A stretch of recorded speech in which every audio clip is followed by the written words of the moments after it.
Now, fellow Toastmasters, on the cold, wintry evening of June 17th, 1970, a farming couple from South Auckland were each of them shot in the head with a single gunshot while relaxing before an open fire in the comfort of their home. Their murderer then drove some distance away and disposed of both bodies in the Waikato River. And what followed was a series of actions that by any standard are considered to be extremely out of the ordinary for somebody who has just committed a cold-blooded murder.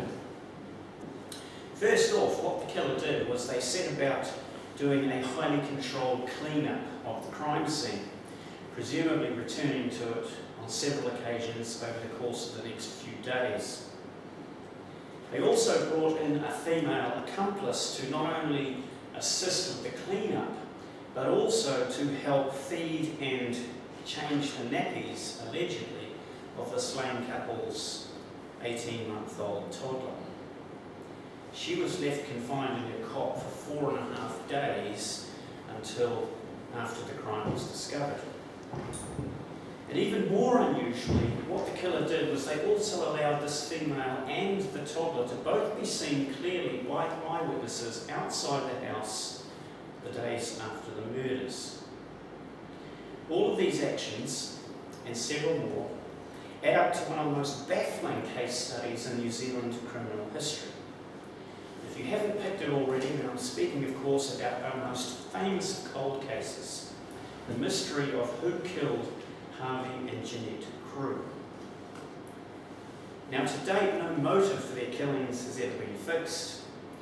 No conclusive determinations ever been made on the killer's methodology, and no credible prime suspect has ever been traced. Perhaps worst of all, though, is that what evidence did get gathered at the time was either deliberately manipulated or, as time has gone by, it was knowingly removed altogether from the record. In my opinion, the likelihood is that this case, this murder, will never ever be solved. But even if nobody's brought to account, I still believe this case deserves to be lauded as one that highlights the stone-cold realities of criminal justice, because it's a case that serves up the harshest lesson of all, I believe, the knowledge that not a single one of us, as free citizens, is beyond the reach of injustice. Now, my personal interest in the Crewe murder case extends right back to the 1970s.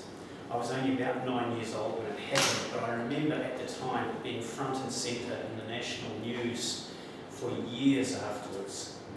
And since then I've read books, I've read magazine and newspaper articles, I've read blogs, I've watched documentaries, I've listened to interviews, I've watched podcasts, I've waded through scientific reports, pathologist reports, police reports, anything and everything I can get my hands on, I have devoured in pursuit of knowing more about this case.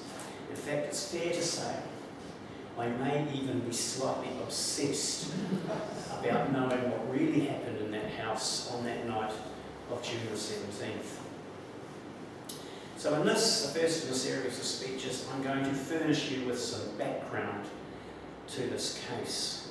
Some of you may know a little bit about it already, but chances are many of you may not know anything.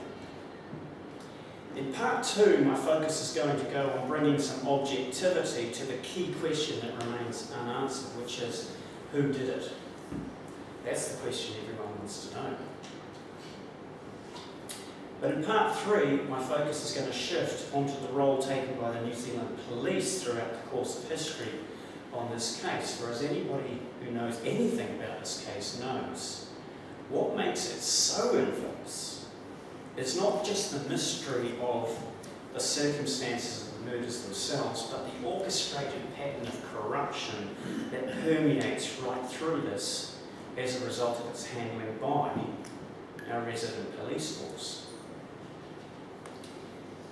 I want to begin, though, by saying that When you get involved in something like this and you start delving into the mountain of information that it presents, you quickly come to the realisation that almost every single one of the leads of inquiry is short range. And what I mean by short range is this: each separate piece of evidence appears to be relevant and meaningful in and of itself. But then when you try to arrange all those pieces logically together as part of a whole picture, then in this case in particular, nothing about that overall picture makes the slightest bit of sense. It's a bit like if you take a box full of a jigsaw and you try to assemble the jigsaw puzzle based on the picture on the front. If that box is containing pieces of jigsaw puzzles from other jigsaws, then the difficulty of making a comprehensive picture is obvious. It's almost impossible. And that's the problem we face with the Crewe murders. There's so little in the evidence that we can cross-match and mesh together with any sense of conclusive certainty. But if we want to know something about it, then we have to start somewhere. So let's begin with a look at events in the lead-up to that fateful evening. Now, on the day itself, we know that it was a cold, showery winter's day. At about 11 o'clock in the morning, Jeannette Crewe receives a visitor, a local visitor, who's dropping off a piece of clothing for the toddler, Rochelle. Jeannette offers her a cup of tea, they sit down together, and in her testimony, this neighbour, this visitor, describes Jeannette as seeming to be a little tense during the visit. Harvey arrives home after being dropped off by a stock agent shortly after, and he takes tea with both women. The visitor describes him as being friendly enough and apparently quite normal in his general demeanour. Then shortly after midday, after the visitor has gone, both of the Crews head off in the family car with Rochelle to attend a stock sale. Now, Jeannette and Rochelle's attendance at this stock sale, it has to be said, is unusual. You have to ask this question: why would a young mother and her 18-month-old child spend 2 or so hours waiting inside a cold car on a wet day when they've got nothing to contribute to a stock sale? Wouldn't you reasonably expect them to have been at home, in the comfort of their home, in front of a warm fire? They weren't on their way anywhere else.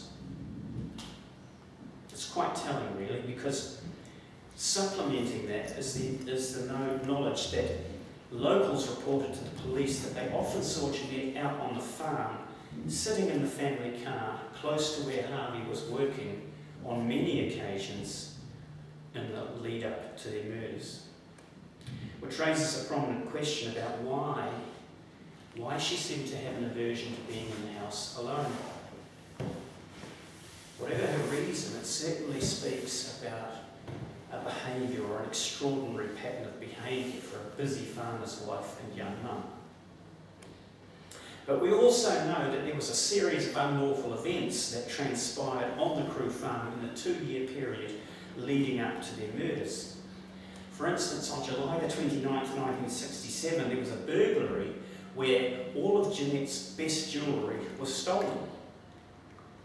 On the 7th of December 1968, just 6 days after Rochelle was born, while Harvey was visiting her in the maternity ward, fire breaks out in Rochelle's bedroom, causing 20% of the house to be destroyed.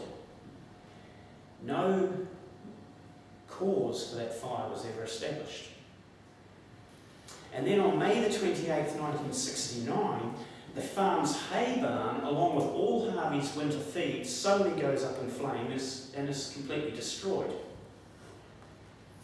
Is it possible that all of these 3 things gave rise to Jeanette's apparently cautious, intense behaviour? Because what we have to remember is that by the standards of the day, a series of events like that in rural New Zealand was pretty rare on a rural property. So we have to wonder what significance, if any, do these events carry? To me, it suggests a pattern of escalating harm towards targeted people. You go from unlawful entry and theft up to partial damage of property, up to complete destruction of property. The next step up, I think, could be a final solution: murder. When the police arrived on the scene on the 22nd of June, it's very clear by the presence of bloodstains in the lounge that something cataclysmic has taken place. Where the Crews have gone, how they've gone, and why they're gone is not immediately obvious, and the investigating team of police find themselves in the uncomfortably foreign position of having almost no leads to go by. They've got no bodies, no murder weapon, no witnesses, and no obvious motive. All they've got is just lots of bloodstains. And as we'll come to see, the pressure this creates was so great that it led the police ever further away from the truth rather than towards it. The consequences of that now cast a shadow so long that I think we'll probably never fully know what happened to bring about the murders of Jeannette and Harvey Crewe. But in saying that, it still leaves a sliver of possibility that we can find out something. So, join me in a fortnight's time for part 2, where we will take a look at who the Crewe murderer could possibly be. Come.